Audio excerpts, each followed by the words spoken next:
Story time. Two parrots sat on a leafy green branch. One was wise, the other was very hungry. The hungry parrot spotted something bright red hanging nearby. Look, he chirped, a big juicy cherry. The wise parrot leaned closer and shook his head. That's not a cherry, that's a chili.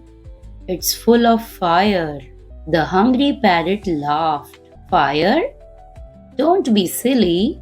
It's red and shiny.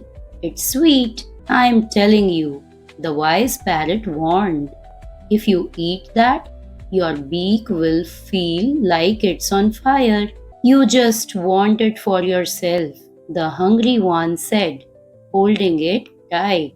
The wise parrot sighed. He had warned him again and again and again. Finally, he thought, I have to show him. He took a tiny brave bite. Ooh, ha, fire, lava, my beak is on fire. He zoomed around like a green rocket. The hungry parrot stood frozen. He looked at the red fruit. Then he looked at his friend. Okay, definitely not a cherry. Moral, don't try too hard to prove yourself to someone who doesn't believe you.